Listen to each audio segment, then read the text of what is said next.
Alors, il y a un sujet que je voulais toucher en premier point. Donc, j'ai dit 3 points, mais en vérité 4 points. Le premier point, c'était la raison pour laquelle il y a très peu d'appelés. Je voulais revenir sur la raison pour laquelle il y a très peu d'appelés. Et comme le temps ne me permet pas, je vais aller directement sur le second point. Le second point, c'est pourquoi ouvrir des églises? Pourquoi ouvrir des églises? Pourquoi ouvrir des églises? Pourquoi ouvrir des églises? Juste chapitre 20, verset 19. Ça sera long. Juste chapitre 20, verset 19, verset 19, verset 48.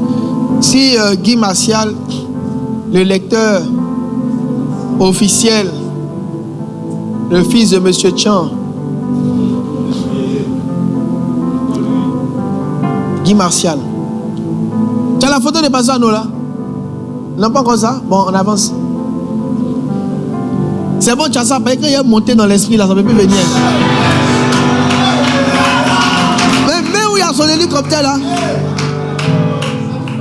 Non, mes amis. Ah, les Israéliens, on est prêts et puis on est là. Hein, ma petite, comment on appelle ma petite là? Quand il trouve son nom, il sera lent. Quand il a dit son nom, ça va aller plus vite. Si quelqu'un se rappelle de son nom, qu'il me donne son nom pour que j'augmente la pression. Ah. Non, mes amis, nous on partait au travail en hélicoptère. C'est pas la même chose, hein?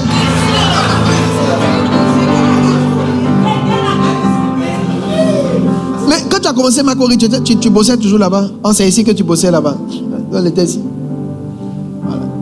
Après, il a senti, il arrivait un moment, il a senti que bon, Dieu le voulait pleinement. Mais pendant qu'il était pasteur, il partait chaque 2 semaines. Prend son hélicoptère, il descend sur la mer. Il est en train de faire l'étude des gisements là-bas pour faire sortir le pétrole. Malheureusement, je n'ai pas pu avoir l'un du pétrole aussi. Mes amis, enlevez ça derrière, il n'y a pas l'un dedans. Il n'y a pas vu là. Il n'y a pas vu le blé du pétrole. Enlevez le pétrolier derrière moi. Alors, Guy Martial, Juge chapitre 20. Voilà. Bon, voici aussi une avocate qui est ici.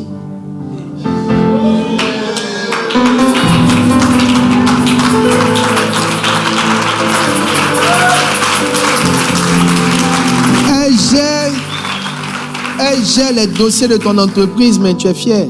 C'est ce qu'elle faisait. Les gens la voyaient pour qu'elle monte les dossiers des entreprises. C'était son expertise. Aujourd'hui, elle est là en train de dire non, si t'aimes, il t'aime pas, faire bisous, tout ça.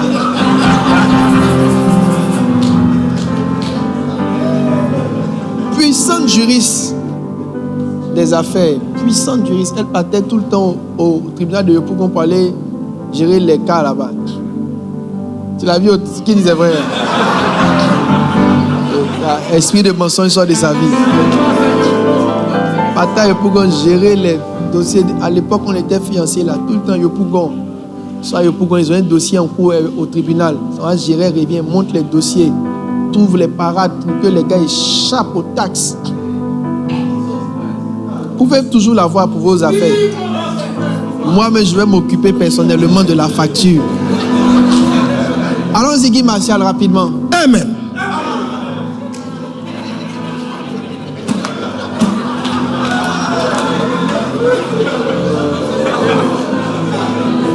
Mon gars, calmez-vous. Amen.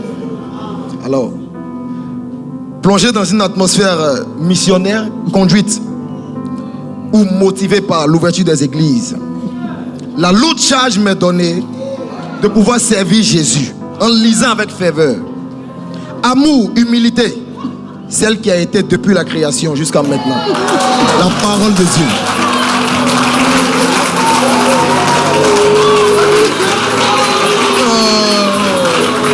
Juge 20, le verset 19.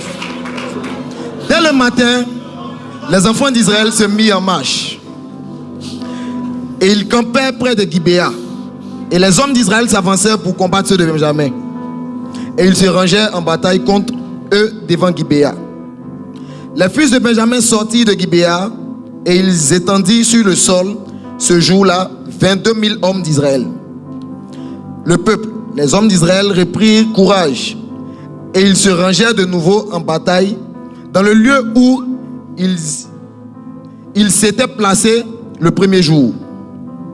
Et les enfants d'Israël montèrent et ils pleuraient devant l'Éternel jusqu'au soir. Ils consultèrent l'Éternel en disant: dois-je m'avancer encore pour combattre les fils de Benjamin, mon frère? L'Éternel répondit: montez contre lui. Les enfants d'Israël s'avancèrent contre les fils de Benjamin le second jour. Et ce même jour, les Benjamites sortirent de Gibéa à leur rencontre, et ils étendirent encore sur le sol 18 000 hommes des enfants d'Israël, tous tirant l'épée. Tous les enfants d'Israël et tout le peuple montèrent et vinrent à Béthel. Ils pleurèrent et restèrent là devant l'Éternel. Ils jeûnèrent en ce jour jusqu'au soir. Et ils offrirent des holocaustes et des sacrifices d'action de grâce devant l'Éternel.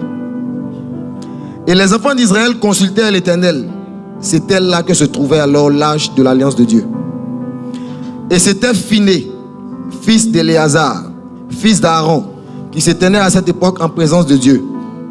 Et il dit: dois-je marcher encore pour combattre les fils de Benjamin, mon frère, ou dois-je m'en abstenir? L'Éternel répondit: montez, car demain je les livrerai entre vos mains. Alors Israël plaça une embuscade autour de Gibéa. Les enfants d'Israël montèrent contre les fils de Benjamin le troisième jour, et ils se rangèrent en bataille devant Gibéa, comme les autres fois. Et les fils de Benjamin sortirent à la rencontre du peuple, et ils se laissèrent attirer loin de la ville. Ils commençaient à frapper à mort parmi le peuple comme les autres fois, sur les routes dont l'une monte à Béthel et l'autre à Gibéa par la campagne, et ils tuaient environ 30 hommes d'Israël. Les fils de Benjamin disaient: les voilà battus devant nous comme auparavant. Mais les enfants d'Israël disaient: fuyons et attirons-les loin de la ville, dans les chemins. Tous les hommes d'Israël quittèrent leur position et se rangèrent à Baal-Tamar. Et l'embuscade d'Israël s'élança du lieu où elles étaient, de Maharé-Gibéa. 10 000 hommes choisis sur tout Israël arrivèrent devant Gibéa. Le combat fut rude, et les Benjamites ne se doutaient pas du désastre qu'ils allaient éprouver. L'Éternel battit Benjamin devant Israël, et les enfants d'Israël tuèrent ce jour-là 25 000 hommes, 25 100 hommes de Benjamin, tous tirant l'épée. Les fils de Benjamin regardaient comme battus les hommes d'Israël, qui cédaient du terrain à Benjamin et se reposaient sur l'embuscade qu'ils avaient placée contre Gibéa. Les gens en embuscade se jetèrent promptement sur Gibéa. Ils se portèrent en avant et frappèrent toute la ville du tranchant de l'épée. Suivant un signal convenu avec les hommes d'Israël, ceux de l'embuscade devaient faire monter de la ville une épaisse fumée. Les hommes d'Israël furent alors volte-face dans la bataille. Les Benjamites leur avaient tué déjà environ 30 hommes et ils disaient: certainement les voilà battus devant nous comme dans le premier combat. Cependant, une épaisse colonne de fumée commençait à se lever de la ville.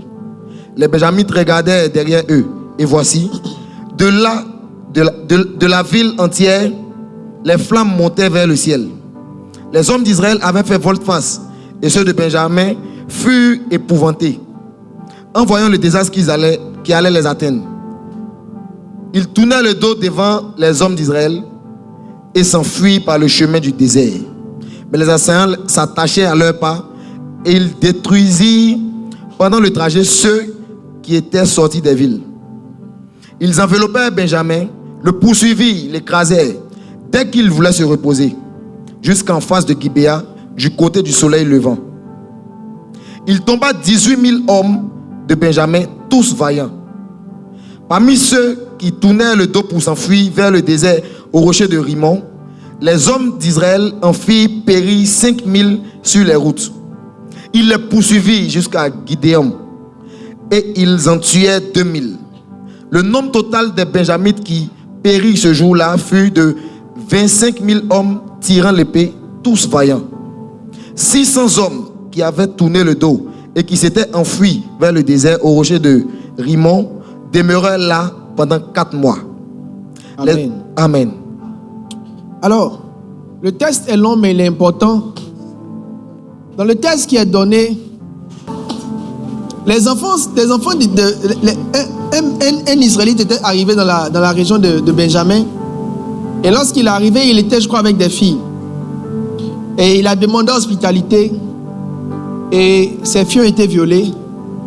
Sa femme a été violée, elle a été tuée par les Benjamites eux-mêmes. Ça a choqué tout Israël. Donc Israël a décidé de chicoter la tribu de Benjamin pour leur donner une leçon. Quand ils sont venus, étrangement, Benjamin s'est élevé plus fort qu'eux. Et ils ont eu le dessus sur les 11 tribus. Et ils ont fui pour aller prier Dieu. Quand ils vont prier Dieu, ils vont recevoir l'inspiration d'une stratégie. La stratégie, c'est d'engager un combat, mais d'engager un faux combat. Donc, ils vont encercler Israël, ou du moins Benjamin. Ils vont commencer à fuir. Benjamin va commencer à les suivre, ils vont se laisser tuer. Ils vont tuer parmi eux 30 personnes. 30, ce n'est pas 2 personnes, hein. 30 personnes. Benjamin était excité. Or, pendant que Benjamin partait, la troupe que Benjamin poursuivait n'était pas la bonne troupe. Il y a une grande partie des soldats qui s'étaient cachés quelque part pour rentrer dans leur ville quand ils étaient en train de poursuivre l'autre groupe. Et quand ils ont poursuivi l'autre groupe, qui sont arrivés très loin dans les montagnes, ils ont commencé à voir la fumée dans leur village. C'est là qu'ils ont compris qu'au fait, il y a un groupe qui était derrière, qui avait commencé à décimer Benjamin. Et c'est là que, dans la panique, ils seront tués de toutes parts. En fuyant, ceux de là-bas vont tuer un groupe, d'autres ont déjà tué les villageois, ils vont tuer encore ceux qui venaient pour additionner, qui a tué 25 000 personnes. Alors, pourquoi nous devons ouvrir des églises? Parce que nous sommes dans une saison prophétique étrange. Qu'est-ce qui m'a envoyé dans le ministère pastoral? Ce qui m'a envoyé dans le ministère pastoral, c'est une vision que j'ai eue. Dans la vision que j'ai eue, c'est l'une des visions les plus fortes que j'ai eu à voir. J'étais attiré par Dieu vers le ciel. J'étais couché, c'était un songe, mais un songe étrange. L'apôtre Paul dit, je ne sais si c'est dans son corps ou hors de son corps. Il y a des songes qui ne sont pas des songes. Je ne pense pas que ça ait été un songe. C'était trop réel parce que j'avais la conscience de ma personne, la conscience de mon corps et j'avais la conscience de mon esprit. Donc je sentais que ce n'était pas mon corps parce que je voyais mon corps qui était couché. Et mon esprit avait été attiré vers le ciel.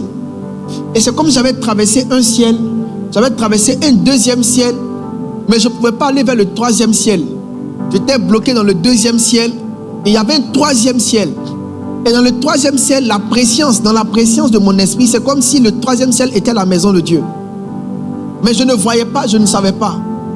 Et pendant que j'étais là-bas, j'ai entendu Dieu me dire, regarde. Et il a ouvert mes yeux sur la terre. Et lorsqu'il a ouvert mes yeux sur la terre, j'ai commencé à voir des croisades. Et à l'époque, quand je commençais le ministère, il y avait de grands noms ici en Côte d'Ivoire. Et j'ai vu ces grands noms qui faisaient les croisades, les veilles de prière de puissance. J'ai vu ces grands noms-là. Et je voyais leurs croisades. Et je voyais la foule dans les croisades. Foule comme jamais, la foule de chefoule. Est-ce que vous savez que la foule, c'est une séduction? J'ai dit, quand on va mourir, on sera étonné. Il y a beaucoup de choses qu'on a acclamées. C'était l'embuscade de Gibéa.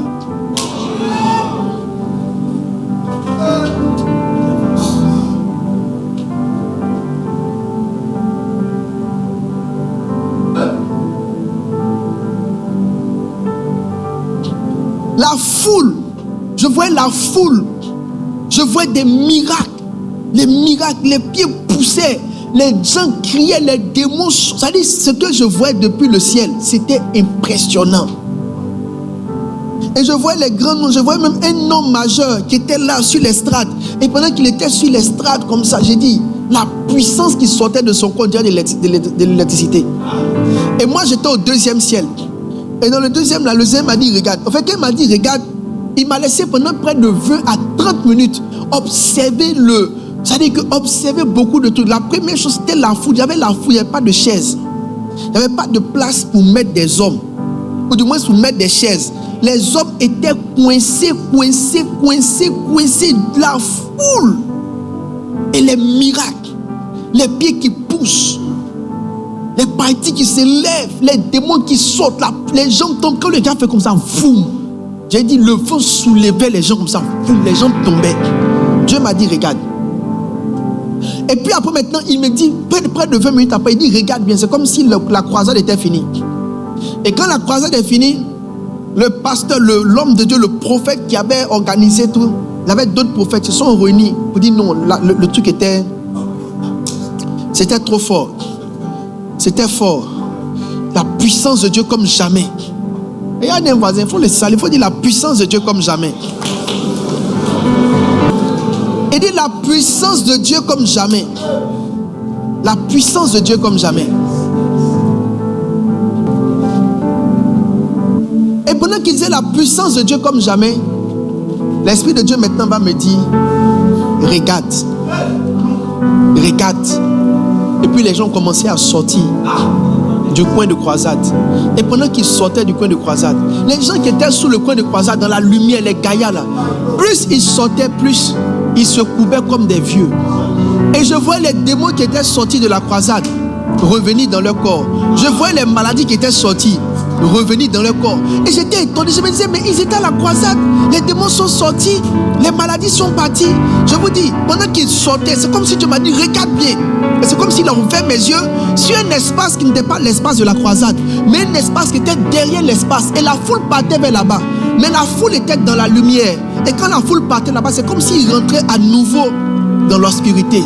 Et il s'abaissait, et il tombait, et il se courbait. Et les pieds des gens se tordaient. Et les démons revenaient. Et puis Dieu maintenant va me dire depuis sa position. J'ai entendu sa voix, je ne l'ai pas vu, j'ai entendu. Il m'a dit maintenant va et paie mes brebis.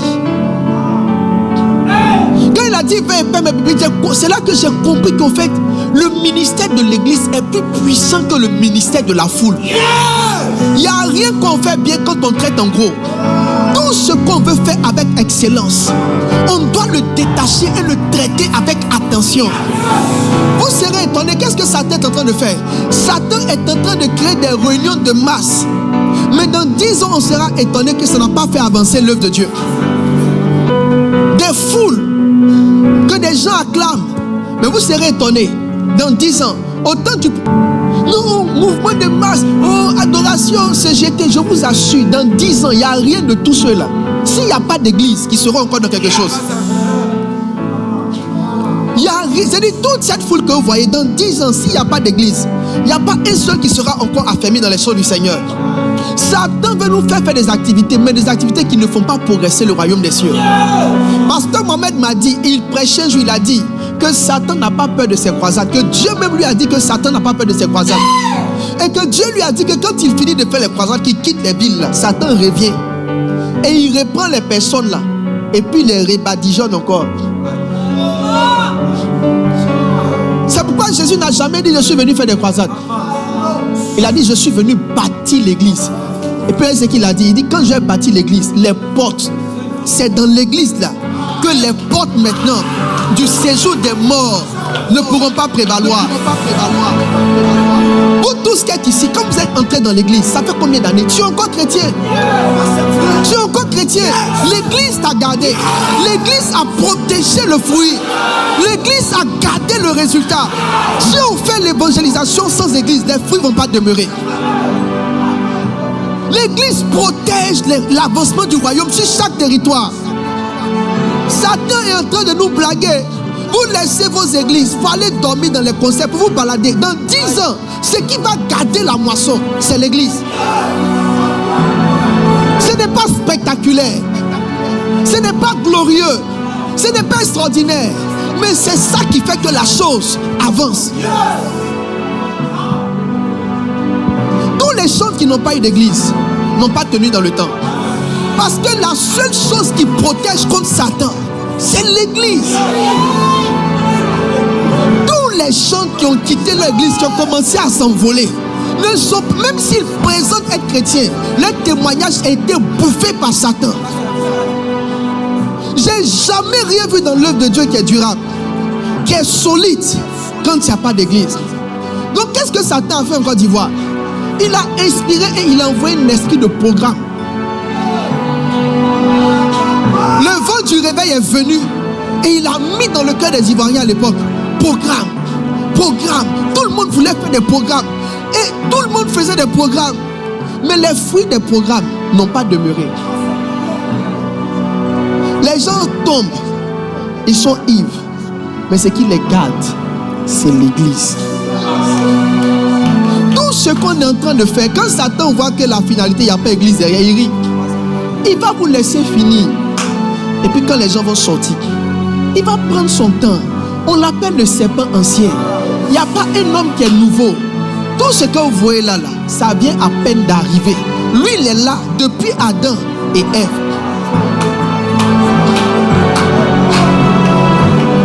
J'ai dit à tous mes fils dans le ministère qui font beaucoup de programmes, je leur ai dit ce que vous faites là, ça ne fait pas avancer le royaume. J'ai dit, vous-même, vous allez vous perdre. Parce qu'il y a une promesse selon laquelle quiconque se cache dans l'église devient plus puissant que Satan. Donc quand Satan veut produire une œuvre éphémère, il te donne l'envie de tout, sauf l'envie de faire l'église. Quand je commençais ici à la Palmeraie, pasteur Arnaud est témoin, il y avait un évangéliste qui venait, fougueux. Je lui ai dit, regarde, ce que tu fais va pas tenir dans le temps. Il m'a insulté, il m'a maudit, et puis il m'a menacé. Il est revenu me voir pour me dire, moi je ne suis pas son Saint-Esprit. Je lui ai juste donné un conseil pour lui dire, ce que tu fais, ça ne va pas tenir. Que si tu es sûr que tu es évangéliste, forme quelque chose. Quand ça va s'asseoir, l'église va t'aider à faire des évangélisations. Il ne m'a pas écouté. Ça a disparu. Tous les ministères qui n'ont pas été église ont disparu. Satan veut nous mettre dans des choses inutiles. Je ne suis pas vieux, mais les quelques années là m'ont donné raison sur plusieurs personnes. Parce que moi d'enseigner, il dit la nuit vient. Parce que moi il a dit une parole que les gens n'ont pas compris. Il dit, il y a un temps la foule va te chercher, puis il y a un temps la foule va te laisser.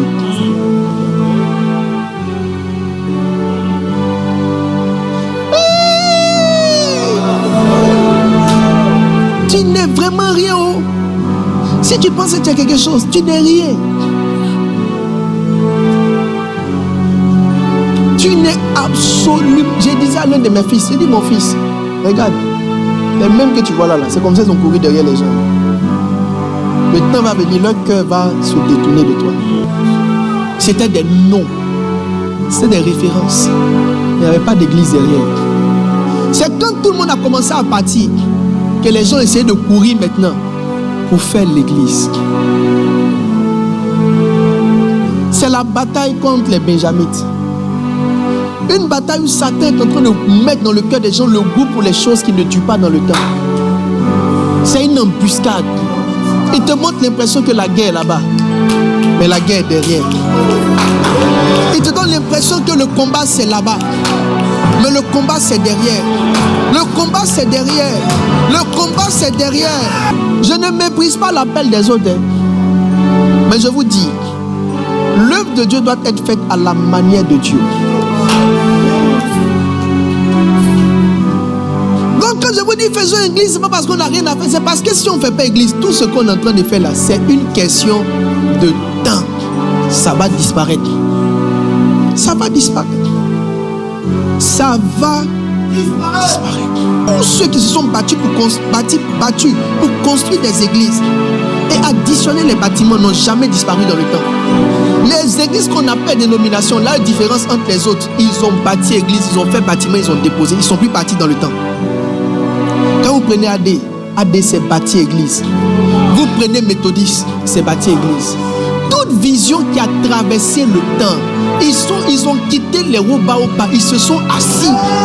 Et puis à un moment donné, ils ont fait des églises.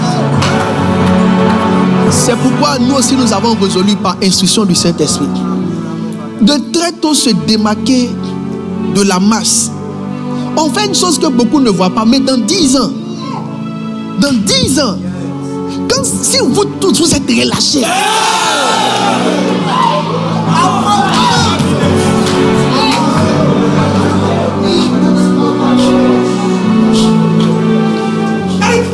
Enoch Adeboye, il fait son culte avec 1 million de personnes, sans affiche, sans programme. C'est pas que c'est un programme spécial. Il a suivi un culte le lundi matin. Il dit tous ceux qui sont nés dans le mois de tel mois là, c'est le jour de leur bénédiction. Ils n'ont qu'à venir devant. Mes amis, près de 30 000 personnes sont venues se faire...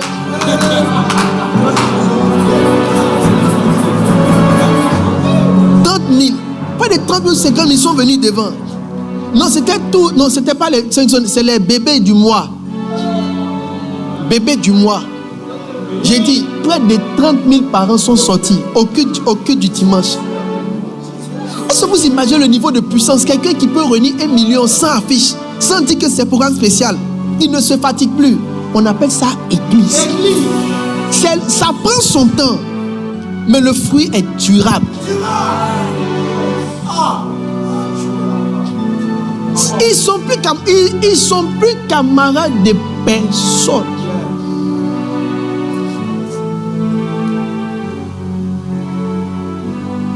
Ils ont changé de classe. Donc mes amis, on doit faire l'église. Parce qu'en vérité, c'est ça qui fait avancer l'œuvre de Dieu. C'est pas tous les dibi-dibi là. Satan connaît la chose. Tout ce qu'on fait, regarde. Quel mouvement on n'a pas vu sur la terre? On n'a qu'à faire église. Ne tombons pas dans l'embuscade qu'Israël a tendu à Benjamin. On nous a donné du travail, mais un travail qui n'a pas d'avenir. Oui, c'est l'argent qui manque pour faire des programmes. Mais entre prendre autant d'argent et faire des programmes, je préfère en prendre, acheter des terrains, commencer à mettre des pasteurs, puis travailler doucement. Dans 20 ans, vous allez voir la différence.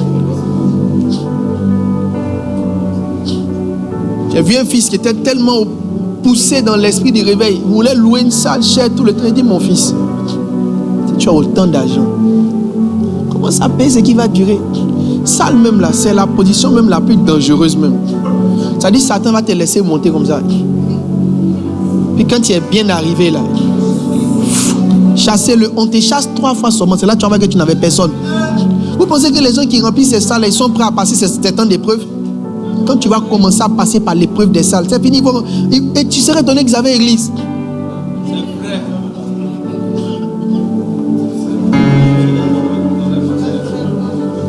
Vous connaissez ce que les gens sont en train de faire là? Ne jouez pas à la pensée de faire l'église. Hein. On est tous jeunes ici, on n'a qu'à prendre la chose à bien. Parce que vous aussi, là, la séduction va vouloir vous envoyer, penser que non, ici là, oh, c'est long, oh, ici là. Mes amis, ici là, ce qu'on fait là, c'est ça qui va tenir. Yes. Toi, tu es le vent maintenant, tu veux t'envoler.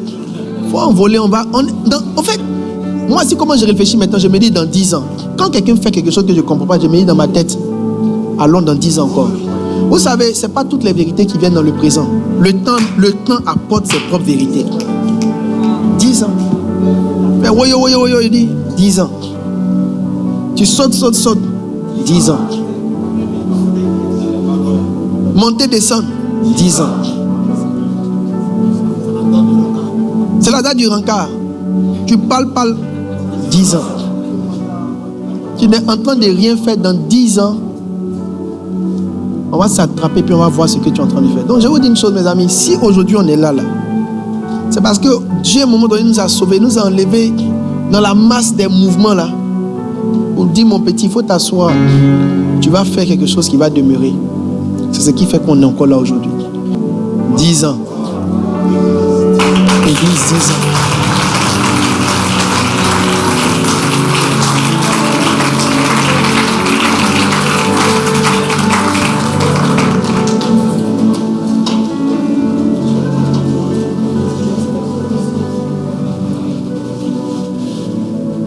Faites tout ce que vous voulez. Tant que ce n'est pas église, Satan vous regarde.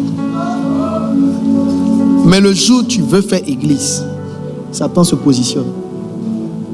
On dit les portes du séjour des morts. Ça veut dire Satan dépose les ténèbres, tout son royaume devant l'église. L'église est là et puis il dépose. Il n'a jamais déposé son royaume devant veille. Il dépose son royaume devant l'église.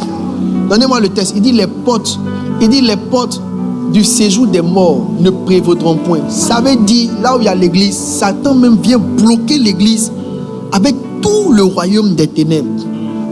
C'est pas parce que c'est le message que Dieu m'a donné, c'est une vérité biblique, mes amis.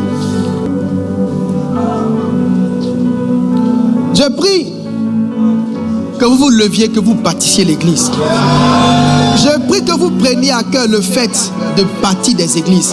Que vous vous dites en vous-même, c'est vrai, on est venu à l'église, on a ri, mais dans tout ce qu'on est en train de faire, être femme, être comment on dit, membre de département, être chante, tout ce qu'on fait c'est bon. Mais la chose qui fait que le royaume avance, ce sont les églises. Ce qui protège le territoire que Dieu gagne, ce sont les églises. Là où une église a été plantée, l'évangile n'a jamais quitté. Si vous voulez faire durer le message quelque part, mettez une église et puis partez. Même si vous mourrez, le message va venir.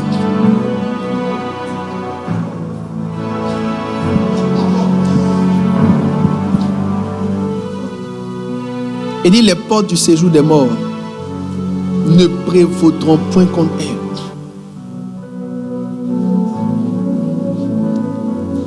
La raison numéro 2. Mon gars, si tu sèmes, c'est pour faire église. La raison numéro 2, l'église interfère dans les activités sataniques. Il dit, les portes du séjour des morts ne prévaudront point.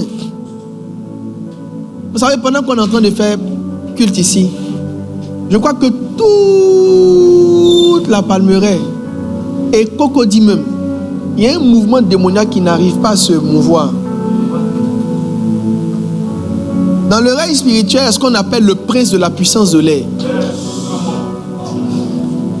Quand vous lisez, donnez-moi le texte, la Bible explique que le prince de la puissance de l'air, là, c'est lui qui détermine les comportements dans les quartiers, dans les villes et dans les pays.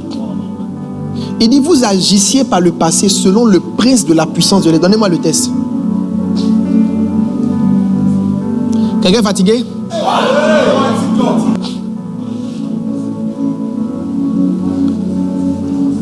Donne vite, je sens quelque chose dans mon corps.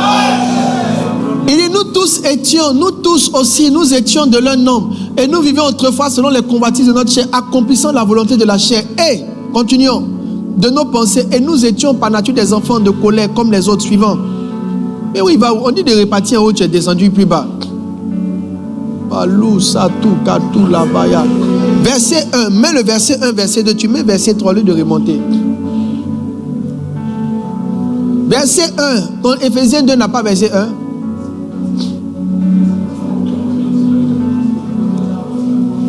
Il dit, vous étiez morts par vos offenses et par vos péchés. Verset suivant. Dans lequel vous marchiez autrefois selon le train de ce monde, selon le prince de la puissance de l'air, de l'esprit qui agit maintenant dans les fils de la rébellion. Donc, il explique que la plupart des païens sont sous le pouvoir de ce qu'on appelle le prince de la puissance de l'air. Le prince de la puissance de l'air, là, c'est lui qui engendre dans l'atmosphère une perversion généralisée.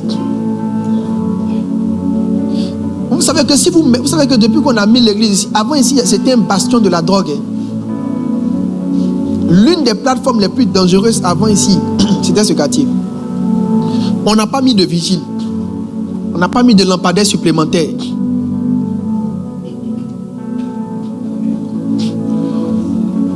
C'est quoi, c'est le prince de la puissance de l'air. Mais il pense qu'un ange a dû agir pour bloquer la partie du son là.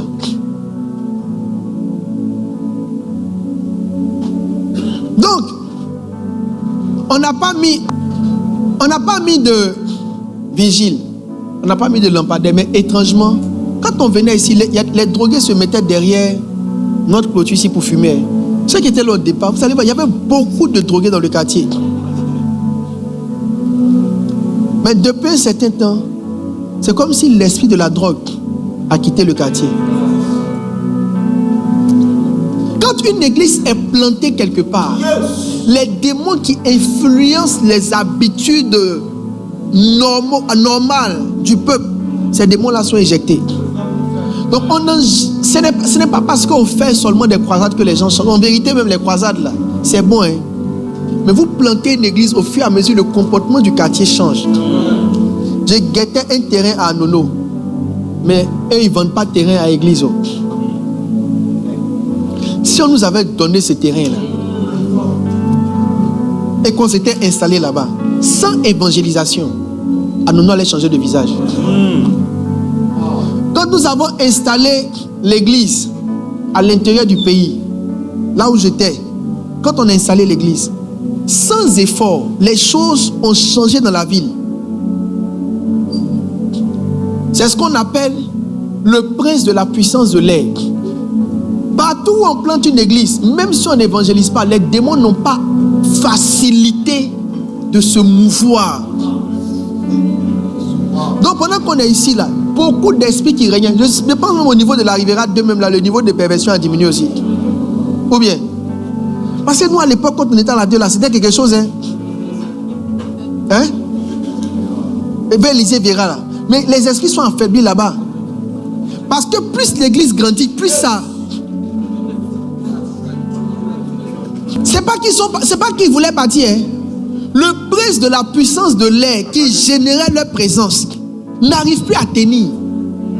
Quand on prie ici les dimanches, 4 cultes, vous n'avez pas idée de la puissance qui est déployée dans l'atmosphère spirituelle. Les gens pensent qu'on est ici pour manger des bonbons. On n'est pas là pour manger du chewing-gum. Quand on est réunis ici, il y a une puissance qui est dégagée.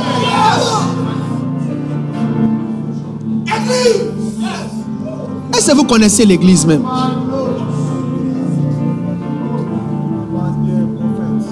J'étais à l'intérieur, dans la ville où j'étais, il n'y avait pas de pharmacie, il n'y avait rien.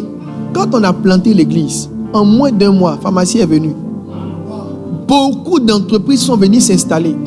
J'ai compris qu'en fait, une église plantée quelque part peut envoyer le développement à un niveau que vous n'avez pas aidé. Parce que le prince de la puissance de l'air étouffe l'atmosphère. Il étouffe les hommes. Donc on détruit le prince de la puissance de l'air en établissant des églises. C'est pourquoi, par exemple, si vous mettez des cellules dans vos entreprises, au bout d'un certain moment, les esprits qui combattent même l'environnement de votre entreprise, ils vont partir. Le combat spirituel, ce n'est pas de poursuivre les démons chaque matin. Le combat spirituel, c'est de créer un environnement dans lequel les démons là ne se sentent pas bien. C'est ça le combat. Au point où ils sont obligés de t'appeler, de demander ta permission pour quitter là.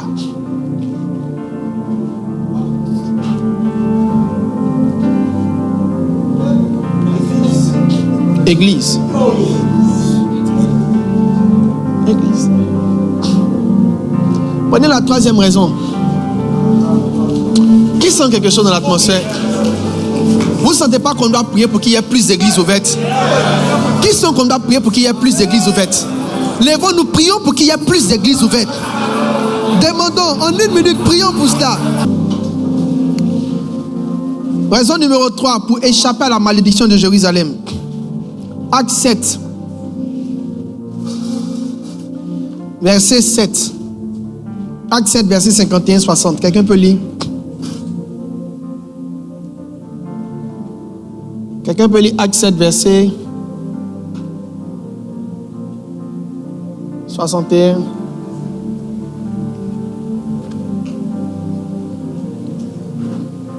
Acte 7, 7, je lis la parole. Mais la nation à laquelle ils auront été asservis, c'est moi qui la jugerai, dit Dieu. Et dit quoi? Acte quoi? 51, s'il te plaît. Prends 59. Acte 7, le verset 59. Et il lapidait Étienne qui priait et disait: Seigneur Jésus, reçois mon esprit.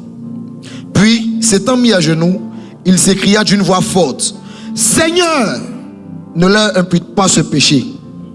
Et après ces paroles, il s'endormit. Amen. Lis-moi Acte 8, 1, 2. Acte 8, le verset 1. Saül avait approuvé le meurtre d'Étienne. Saul avait approuvé le meurtre d'Étienne. Il eut ce jour-là une grande persécution contre l'église de Jérusalem. Et tous, excepté les apôtres, se dispersèrent dans les contrées de la Judée et de la Samarie. Des hommes pieux ensevelirent Étienne et le pleuraient à grand bruit. Saul, de son côté, ravageait l'église. Pénétrant dans les maisons, il en arrachait hommes et femmes et les faisait jeter en prison. Ceux qui avaient été dispersés allaient de lieu en lieu, annonçant la bonne nouvelle de la parole. ceux qui avaient été dispersés allaient de lieu en lieu. La raison numéro 3, c'est laquelle? C'est pour échapper à la malédiction de Jérusalem. Qu'est-ce qui s'est passé à Jérusalem? L'église a grandi, tout le monde était assis. Personne n'avançait. Laisse, mon gars.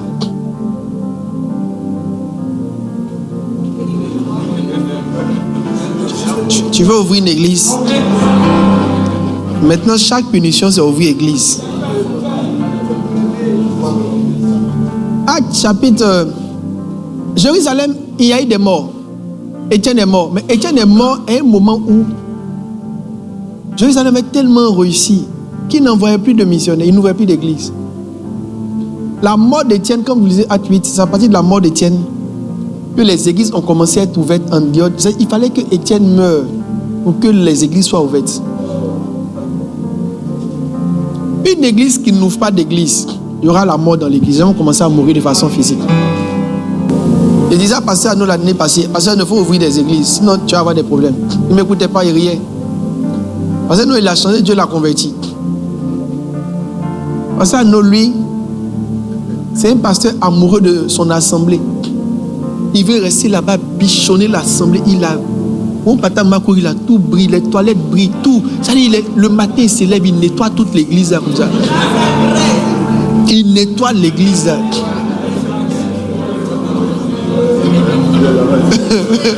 Ton pasteur dit que vous allez partir là, tu es morte.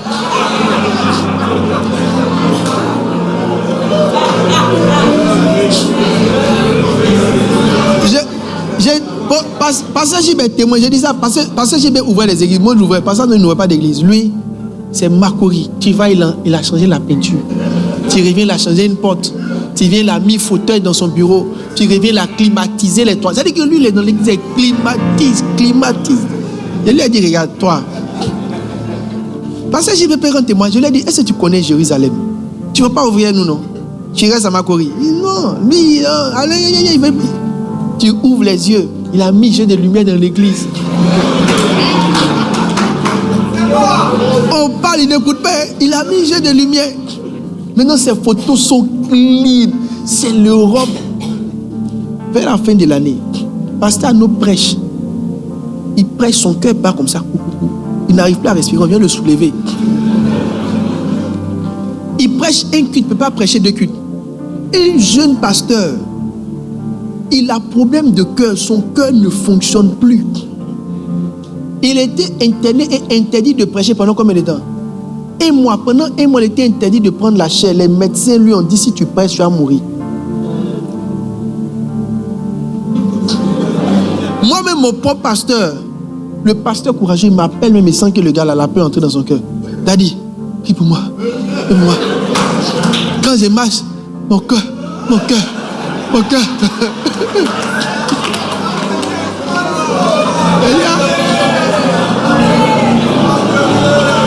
dit, ah bon, ton cœur fait quoi?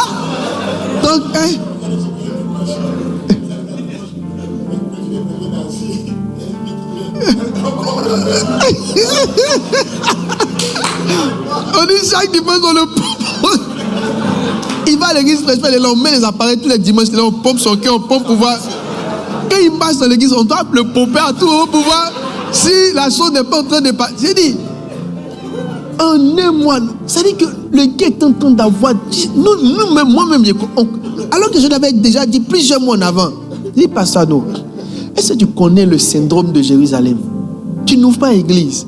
Tu es en train de bichonner une seule église, la poli. Est-ce que tu connais ça? Ça va venir. J'ai dit, il a fait un mois. Je ne connais personne dans cette église qui a déjà fait un mois de maladie, ils l'ont bloqué, il ne fait rien. Bloqué par ça, quand il va à l'église, il y a des pompes. On doit voir. Si sa respiration commence à monter, on dit, c'est toi, il peut commencer à le souffler. Le gars est en train de mourir. Son assistant là, on copie, c'est l'assistant qui prêche. Quand il est sorti de là, alors là, il a ouvert à Boisseau. Il a ouvert Bassam. Il a ouvert Vridi. Il entend d'ouvrir. C'est-à-dire qu'à l'heure là, il entend de nous dépasser. Il ouvre. Est-ce que tu connais le syndrome de Jérusalem? Quand Dieu dit d'ouvrir, si on n'ouvre pas, à un moment donné, il va commencer à prendre. Ce qui s'est passé à Jérusalem est ce qui va se passer partout. Si on ne se lève pas pour aller ouvrir, Dieu va prendre quelques-uns. Et des gens, eux-mêmes ne savent même pas pourquoi c'est eux. Un gars calme, gentil parmi nous, pouf, il est parti. Étienne, l'était tué, il n'a même pas de problème. Ils l'ont pris, on dit il faut partir, tu seras le cobaye. Ils ont fait monter Étienne. La Bible dit les chrétiens pleuraient à grands cris. C'est les cris là qui ont enfanté les églises. Je vais vous dire une chose. Une église qui n'est pas missionnaire, à un moment donné, elle va perdre l'aide et le soutien de Dieu. Dieu ne bénit pas une église parce que vous parlez trop en langue. Quand Dieu va commencer à bénir une église, quand vous observez bien, si elle se lève pour aller faire le travail missionnaire sérieux, Dieu commence à l'aider. De la même manière, Dieu peut attaquer une église. Le pasteur même peut mourir parce que les gens n'ouvrent pas d'église. My Lord. Je vous dis la vérité. Faites attention aux maladies dans les églises. Ce n'est pas toutes les maladies qui sont des démoniaques. Dieu lui-même est en train de combattre sa propre église. Il y a des Étienne qui sont sur le chemin. Allons ouvrir. Hein? Allons ouvrir. Vous ne me croyez pas? Vous ne me croyez pas? Vous ne me croyez pas? J'ai dit, même si ce n'est pas la mort physique, il y a quelque chose qui va arriver pour secouer l'église. Pour enlever l'église de sa léthargie, de son confort. Il y a quelque chose qui va nous électrocuter.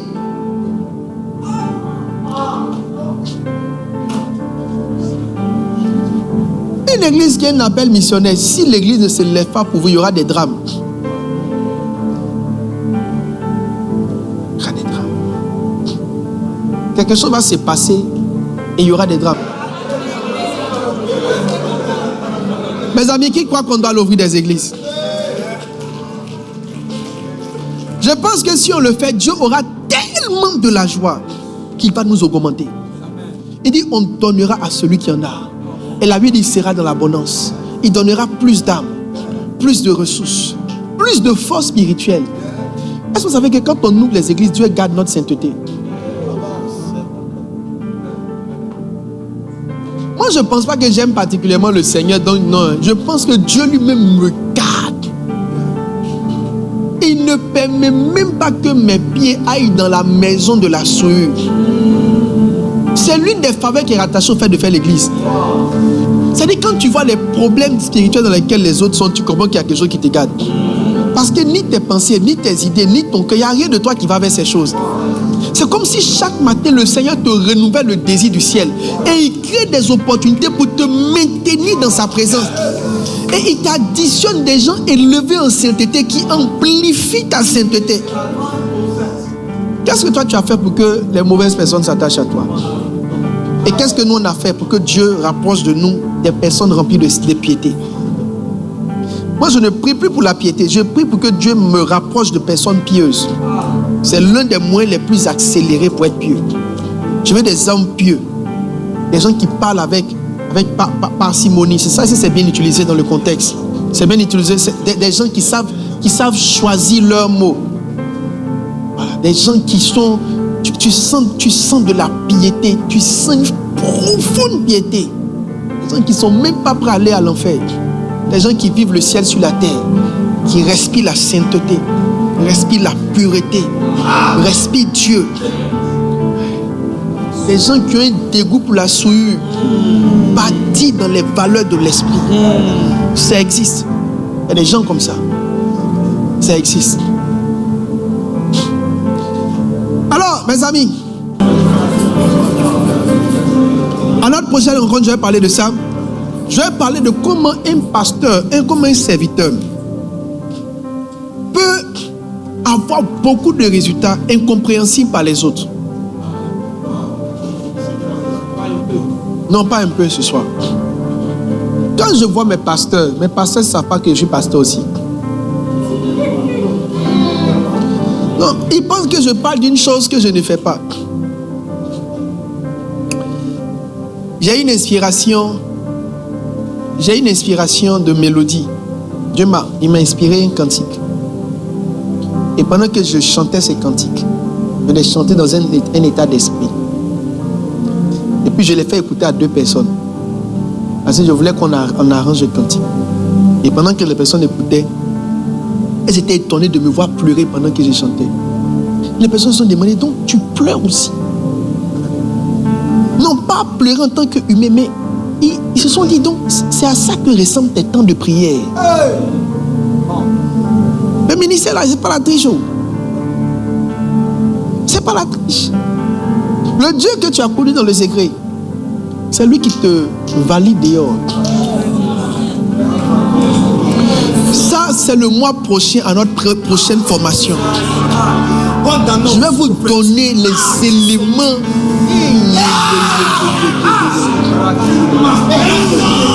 Hey!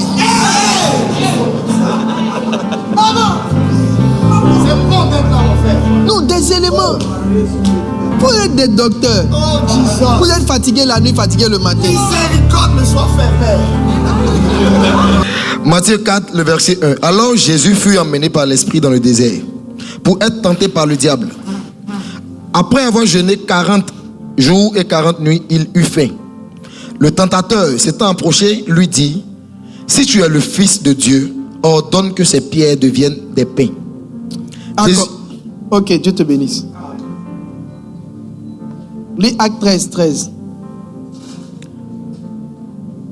Acte 13. Il quitta Nazareth et vint demeurer à Capernaum, situé près de la mer, dans le territoire de Zabulon et de Nephtali, afin que s'accomplisse ce qui avait été annoncé par Ésaïe le prophète. Le peuple de Zabulon et de Nephtali. Acte 13, le verset 13. Paul et ses compagnons s'étant embarqués à Paphos. Que 13, 13. Il dit Acte 13 quoi? Non, Acte 13, 3. Lis Acte 13, 3 plutôt. Acte 13, le verset 3. On a fini, hein? Après avoir jeûné et prié, il leur imposait les mains et les laissait partir.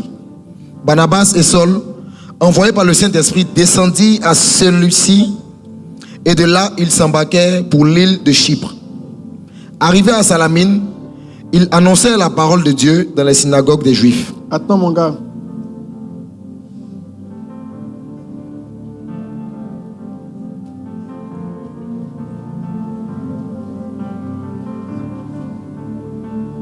Tu vas lire un verset aussi. Prenez note, mes amis, on a déjà fini. Quand il lit ça, on sort.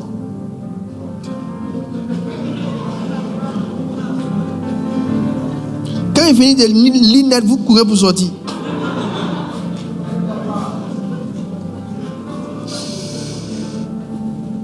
Est-ce qu'on passe un bon moment? Psaume 11.3. Quand les fondements sont renversés, le juste qui fera-t-il? L'Éternel est dans son saint temple. Maintenant, tout le monde, écoutez-moi, vous tous ici, écoutez-moi bien. Mais pasteur qui est ici, vous avez mal commencé le ministère. Pour la plupart, vous avez mal commencé le ministère. Et aujourd'hui, je vais vous aider à comprendre une chose que vous avez ignorée dans le ministère. Quand Jésus m'a appelé, il y a des choses qu'on a fait conduire par l'Esprit. Il y a des choses qu'on a fait conduire par l'Esprit.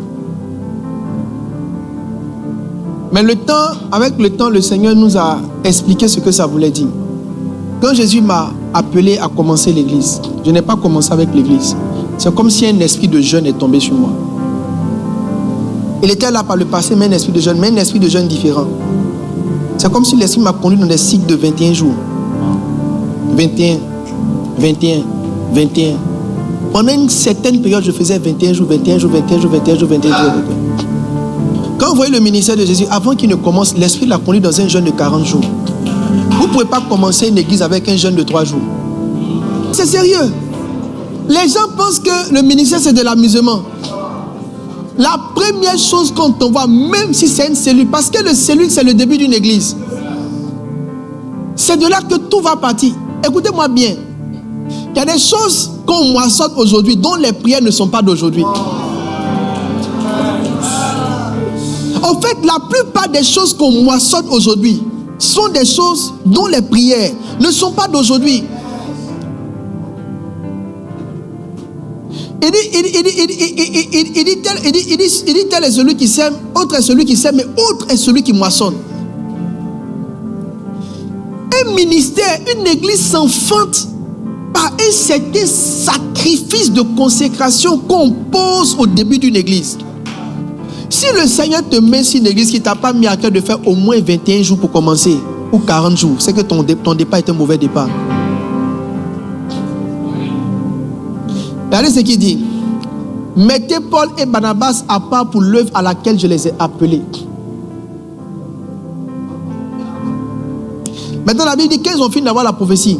La Bible dit après avoir jeûné et prié. Mettez le test. Après avoir jeûné. Pourquoi ils ne sont pas partis? Mettez le test. On les a envoyés. La parole dit on n'a qu'à les mettre à part pour l'œuvre à laquelle on les a appelés. Maintenant, la Bible dit centrale. La Bible dit après avoir jeûné et prié. Descends.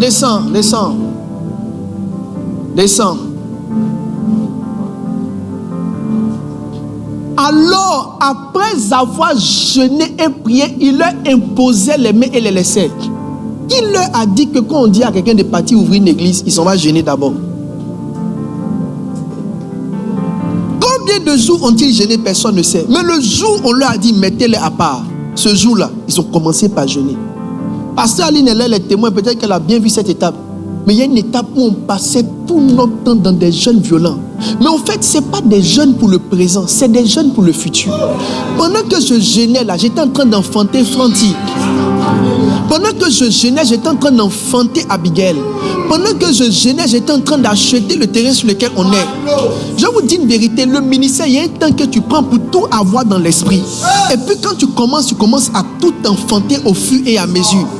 Les gens luttent parce qu'ils n'ont pas pris ce temps sérieux là pour aller concevoir dans l'esprit des choses.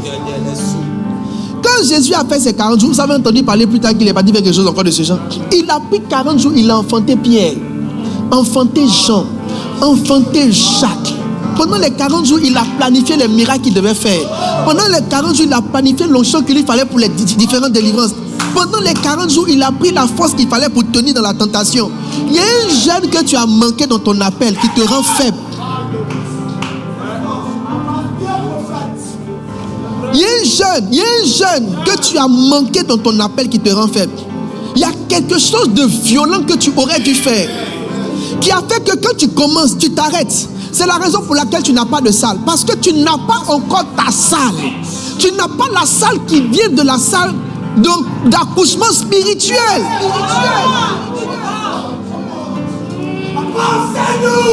Une affaire contre laquelle on a mis la porte du séjour des morts. Toi, tu penses que tu peux prendre, écouter mes enseignements puis réussir dans le ministère?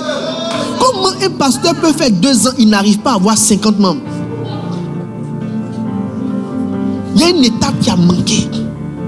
Il n'est pas monté. Il n'est pas allé se battre et enfanter l'église. Il n'est pas allé arracher chacune des âmes qui lui étaient promises dans les mains du diable. Il n'est pas allé prendre le territoire dans le monde de l'esprit. On te met à Akwedo. À Akwedo, il y a des sorciers qui existent depuis la nuit des temps.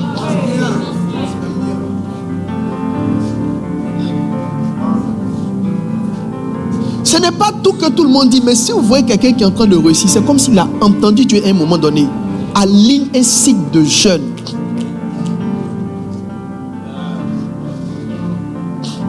Quand le temps de faire son ministère allait arriver, c'est comme si Jésus a entendu dans son esprit, va jeûner 40 jours. Jeûne 40 jours pour ce ministère. Commence à jeûner. Et il jeûnait. Et il priait. Et il priait. Et il jeûnait. Pour que tu jeûnes 40 jours, il faut avoir des problèmes ou une église qui a des problèmes qui t'obligent de jeûner 40 jours. C'est pourquoi vous ne savez pas que les jeûnes que je faisais hier, je les fais moins aujourd'hui qu'hier. Parce que ce que j'ai fait hier ont créé mon repos d'aujourd'hui.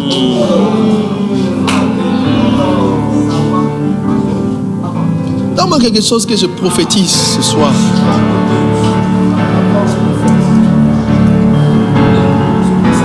Est-ce que vous êtes sûr que vous êtes appelé? Pasteur ça, il n'a qu'à venir vous dire, on ne mangeait pas, hein. On ne mangeait pas, on a aligné les 21, on a aligné les 30, on a aligné, on a gêné pendant près de 6 mois. 6 mois pour que le sang dans lequel vous êtes aujourd'hui naisse là. C'est plus de 6 mois de jeûne. Suivi, enchaîné, on finit, on remonte. J'avais plus de chair sur mon corps. J'avais plus de chair. Tu finis 21 jours. Tu finis, tu sens dans ton cœur que tu dois remonter. Et j'alignais 40 jours. Et je sentais que je devais partir encore. C'est des choses que l'esprit t'inspire. Écoutez, la Bible dit que vous n'avez pas à lutter contre la chair et le sang. Beaucoup de personnes n'arrivent pas à réussir parce qu'ils prennent la chose à la légère. Vous n'aimez pas le jeûne, vous ne pouvez pas commencer une église. La Bible dit après avoir jeûné et prié. C'est pourquoi les gens qui ne sont pas spirituels ne peuvent pas être pasteurs. Tu soupires, tu montes, tu enfantes la vision, tu affrontes les ténèbres. Tu dois le sentir jusqu'à dans ta chair. Dis, mais comment un pasteur peut tout le temps être en train de pleurer et ne pas se rendre compte que Satan a bloqué sa propre croissance? Je suis pasteur d'église. Il n'y a pas besoin de faire des efforts pour qu'une église grandisse. Quand tu enlèves celui qui bloque, les gens viennent. Ce n'est pas l'effort pour qu'il rentre, c'est l'effort pour que celui qui empêche qu'il rentre là, quitte là. C'est l'effort que tu dois faire. Si vous êtes honnête, vous allez voir qu'il y a quelque chose de spirituel que vous avez fait qui a brisé une voûte et qui a fait rentrer des gens. Sentez Dieu vous parler. Mettez, c'est pas c'est une cellule qu'on gêne moins. Au contraire, c'est parce que c'est une cellule même que vous devez gêner plus pour avoir au moins l'espérance que vous allez passer cette étape. Lisez Apocalypse 12. Il dit quand la femme était enceinte, c'est là que le dragon est venu avec l'intention de manger l'enfant. Vos plus grandes batailles, c'est pendant que vous êtes encore petit. Beaucoup de personnes pensent que quand l'église est grande, c'est les grands démons. Non, quand l'église est bébé, c'est déjà le dragon. Le dragon attaque les cellules. Le dragon n'attaque pas les méga church. Il attaque les cellules. Satan a mis toute sa force sur les choses qui débutent. Je vous dis, si vous voyez comment on traîne sur les petites églises, je me demandais mais pourquoi les églises là même traînent comme ça. Mais vous allez voir, les pasteurs ne mènent pas la bataille. Et ils se plaignent, ah non c'est les congés, les élèves sont partis. Nous on a fait ça, j'étais à l'intérieur du pays. J'étais à l'intérieur du pays. J'ai fait 21 jours de jeûne sec sans manger pour prendre la ville. Didier vu où j'étais. Quand j'ai commencé un mouvement par l'esprit, j'ai fait 21 jours sec sans manger. 21 jours secs sans manger, sans boire. C'est après les 21 jours secs sans manger, sans boire que j'ai senti que là. Je te dis non, j'ai commencé mardi jusqu'au dimanche, j'ai eu 100. Mais toi tu penses à la bouche. 21 jours secs sans manger, sans boire. Quand j'ai fini ça, c'est comme si la ville était dans mes mains. Avant de finir les 21 jours, une dame est venue à la maison un jour à midi. Elle dit toi, avant ce soir tu seras à l'hôpital. Et puis elle est rentrée chez elle. Il était 11h. 14h, je ne pouvais plus me tenir sur mes pieds. Une douleur dans mon ventre qui paralysait mes pieds comme jamais je n'en ai vu. J'étais à l'école, en plein cours. C'est comme si j'ai eu un tableau. Et puis j'ai vu comme une flèche qui venait en plein cours. J'ai perdu connaissance en cours là. J'ai perdu connaissance et j'ai commencé à vomir. J'ai vomi sans me rendre compte que j'étais en train de vomir. On m'a soulevé dans mes vomissures. C'est sérieux. C'est sérieux, vous ne pouvez pas lancer une église en étant faible. C'est pas possible. Quand passé Aline et nous, on n'avait même pas les ressources et qu'on était au campus. C'est 30 jours de jeûne au campus. Quand je me retrouvais, je suis parti à Boaké pour aller jeûner 30 jours pour que Dieu nous aide à passer un cap. Vous n'êtes pas en train de travailler. Ce que vous faites, ce n'est pas le ministère. Pasteur qui boit comprimé. Il a un régime alimentaire. Pasteur qui a un régime alimentaire. Il doit prendre il ne faut pas faire le ministère. Toi, tu as un régime. Satan que tu vois là, toi, tu prends un régime alimentaire devant lui.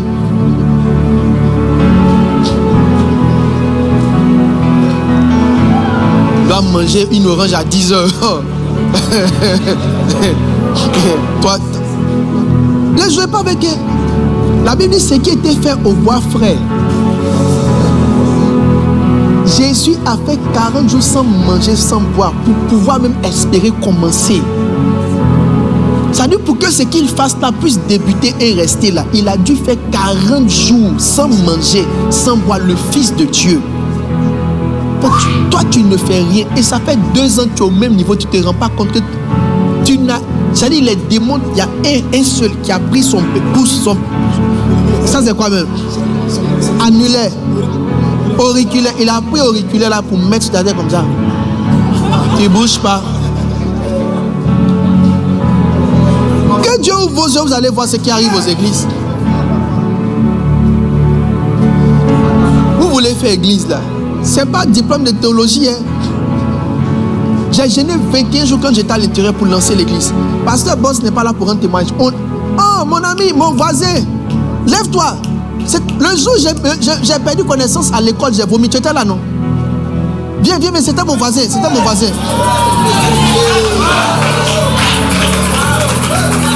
Donne-lui le micro. C'était mon voisin de classe.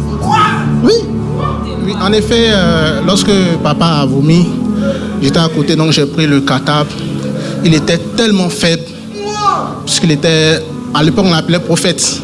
Moi je savais qu'il avait jeûné, mais les autres camarades ne savaient pas, il était très faible. On a soulevé le cartable, le sac. J'avais vomi, perdu connaissance là. Effectivement. C'était mon voisin. Si je mens, quelqu'un va dire que je mens. Dieu garde toujours une personne pour veiller sur ce que tu dis. Si tu mens là, il va dire que tu mens. Qui aurait su qu'en 2025, quelqu'un pourrait aller cacher ici pour venir valider les faits? C'était mon ami, il sait de quoi je parle. Vous ne pouvez pas dire c'est mon ami. Non, c'est mon ami. C'est mon voisin, mon voisin. Il est là, si je me vais vous dire. Tout ce qui non, ma zone, vous n'êtes pas en train de servir Dieu. Vous êtes trop léger. Quand je vois mes pasteurs, j'étais en train de réfléchir hier. À l'époque, on avait eu un frère qui a voulu faire une rébellion dans l'église. Un frère, l'Abidjan, il a fait une rébellion dans l'église. Mais hier, je me suis rendu compte qu'il a fait sa rébellion, l'église n'est pas descendue. Vous savez pourquoi? Quand j'ai vu la rébellion venir, je suis rentré dans un jeûne sec. De plusieurs jours, je ne mangeais pas, je l'attendais dans l'esprit. J'ai laissé tous mes diplômes. J'ai mis ma vie dans cette chose. Toi, ta folie va venir enlever ça. Hey! Je suis monté dans l'esprit. J'ai dit, son mouvement là nous a élargi. Je suis pasteur par la grâce de Jésus sur cette église. Je tiens dans ma main gauche le bâton. Et je tiens dans ma main droite la houlette.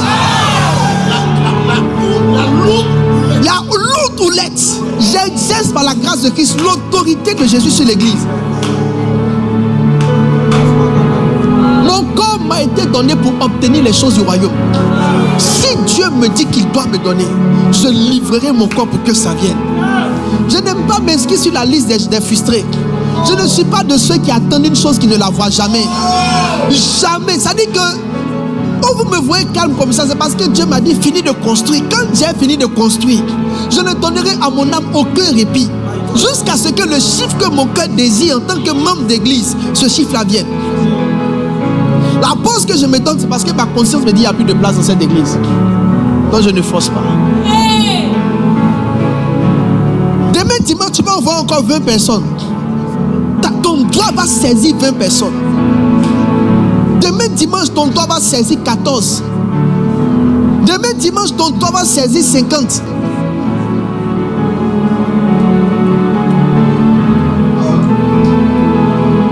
Je suis pasteur comme vous.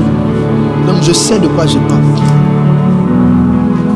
À ça, on est témoin d'une époque où on ne voyait plus les membres. Les membres avaient disparu. On était autour de... Au début, on atteint peut-être plus de 100. Les membres disparu. J'ai convoqué toute l'église. Le culte commençait à 16h ou bien à 15h. On venait à midi pour prier pendant des heures et appeler les membres dans le monde de l'esprit. Je pense qu'on a eu à faire des jeunes même dans la période. Après avoir gêné et prié, il les laissait. Après seulement avoir gêné et prié. Pas parce qu'ils étaient zélés, mais ils ont gêné et ils ont prié. Vous tous qui êtes ici, si vous voulez devenir pasteur, le jeune doit devenir votre chose. Personne ne peut engager un puissant ministère sans jeûne. Quand pasteur Oyedepo mourait et que son église mourait, il est parti sur la montagne 3 jours. Il n'a pas mangé sans qu'ils avaient déjà gêné plus que ça. Mais la révélation de savoir la source du mal, c'est sur la montagne. Et il a vu une voûte noire sur l'église. Et Dieu lui a dit, tu vois, dans la ville, dans le quartier, spirituellement, les gens sont dégoûtés par ton église. Le nuage que tu vois chasse les gens. Vous avez des nuages sur vos églises, mais vous ne les voyez pas. Parce que vous n'êtes pas spirituel. Vous ne jeûnez pas. Et vous ne priez pas. Vous ne demeurez pas dans sa présence. Vous ne gaspillez pas des heures à chercher une orientation et à vous battre.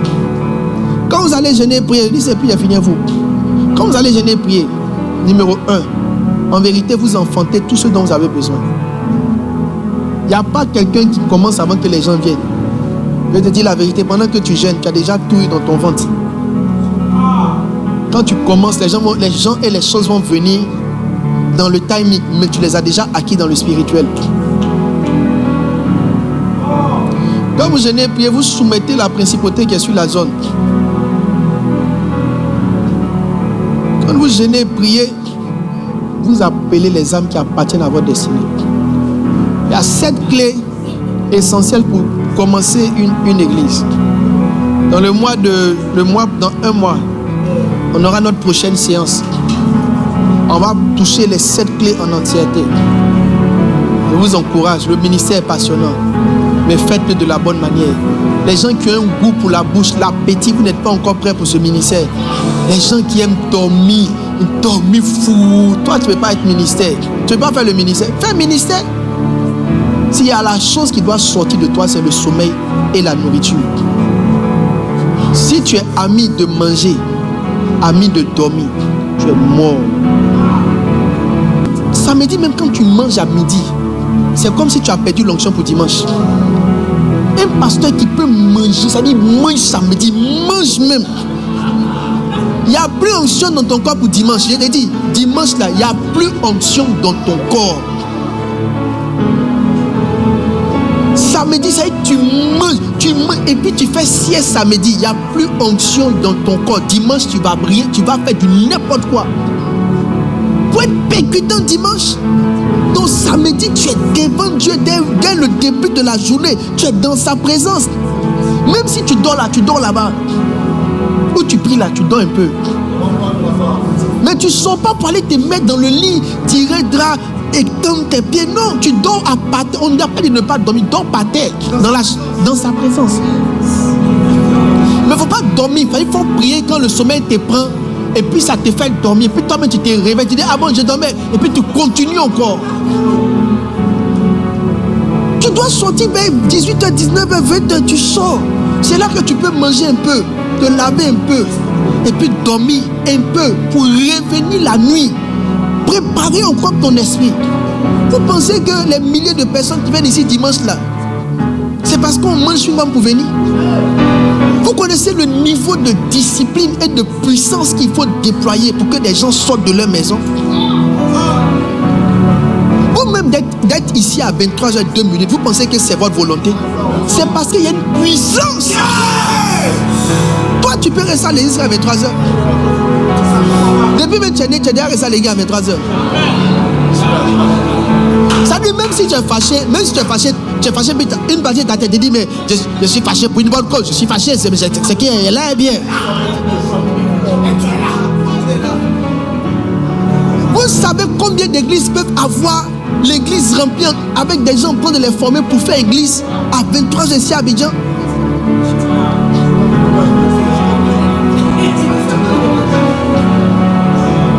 Vous ne pouvez pas faire l'église, vous ne pouvez pas. Des pasteurs qui n'ont pas de retraite personnelle.